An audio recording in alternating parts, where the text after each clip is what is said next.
Ihr seid in einem Proxy War. Meine Güte. It's almost a year since Russia invaded Ukraine with no peace talks or ceasefire of any kind in prospect. And yet President Putin insists the war is showing a positive trend. My guest this Super week from positiv Moscow is für Russland. Dmitry Trenin, former army officer and former director of the Carnegie Moscow Center, which was shut down last April. With tens of thousands of its soldiers killed and little progress on the ground, the Kremlin is staking its own survival on the outcome of the war. In the minds of Putin and I think a lot of people around him, we are in a zone in which Russia's very existence is at stake. But why did Moscow go to war? Ja, ich hab gehört, das soll richtig gut prickeln dann. Just as the West had begun the dialogue Putin had been demanding. And has Moscow now moved the world once and for all from nuclear deterrence to nuclear blackmail? Dmitry Trenin, welcome to Conflict Zone. Thank you very much, Tim. It's a pleasure to be with you. We've had almost a year of war in Ukraine, tens of thousands of people dead, many thousands more injured, mass destruction and misery. Look What good has any how of this white brought to his Russia? mustache is. All because of the juices. There's no good. And that's obvious. The issue is this could have easily been prevented, but it wasn't. And that makes it a real tragedy. Has Russia now bitten off more than it can chew? No, goes not, Russia might. is certainly confronting a most difficult issue militarily, politically, socially, internationally. Something that I think very few people Realize. thought that it would have to confront.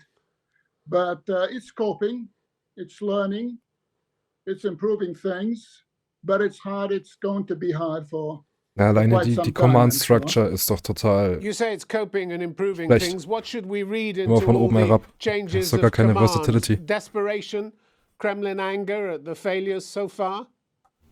I think it would be very superficial. There's certainly any amount of anger you can imagine over what's happening on the ground in various places. But I think you should read into that a move to streamline the chain of command and to prepare for, I think, more decisive action. Yeah, but that's you always have to report on things that people care about, so get viewers, so you can get paid. After some time, people get tired if you just talk about one thing. So, yeah, the most recent update was they won't send battle tanks. Yeah, but yeah, I also haven't heard much about the war. Only that Russia wants a ceasefire to position their troops, and that Scholz is blocking the sending of battle tanks because Poland wants to send some battle tanks, but they are German-made, so Germany has a right to decide if the battle tanks can be sent to Ukraine. Yeah, not much happening right now. Action. A lot of people in Russia were complaining and are still complaining that Russia is fighting with its hand almost tied behind its back. And that may change with the new structure and I think a new strategy that lies behind it. Moscow's been attempting to stifle criticism with the threat of up to 15-year jail sentences for discrediting the army, and yet the Chechen leader Ramzan Kadyrov and Yevgeny Prigozhin, friend of Putin and head of the Wagner mercenary group, they haven't minced their words, have they? Is it one law for the elite and one law for everybody else? Well, I would put it differently. I wouldn't call it one law, but there's one approach to the people in the, call it patriotic camp, and another one for the people who are openly critical not only of the decisions by the commander-in-chief, but of the war effort. Russia is a country at war at this time, even if it's officially a state of war or martial law has not been declared in Russia, but the reality is that Russia is at war. So no effort is being spared, I think, to make sure that this war, with all its privations, misery, tragedies, and all that, does not lead to any serious internal destabilization. And people on the other side are certainly working to instill a measure, Ja, jetzt wo du sagst. a large measure of destabilization Alte into Leute the halt, ne? Russian social fabric. Yeah, but if even the patriotic crowd are saying things about Russia's commanders like all these bastards should be sent barefoot to the front with automatic guns, you tend to wonder how widespread in Moscow is that discontent with the way the war is being handled. Well, I think you should appreciate that very few people, even a few years ago, imagined that there would be anything like this war for Russia to fight. 10 years ago, the then Russian defense minister declared basically that Europe has ceased to be a potential theater of war for Russia. And now Russia is fighting a war, just imagine it, with a country whose population is officially believed to be in Russia, part of the same people with Russia. It's just mind-boggling that Russia has been able to fight the way it has fought over the past 11 months, given the relations between Ukrainians and Russians, given the relations between Russia and the West. So, you know, I'm not surprised at the level of anger and mutual recrimination.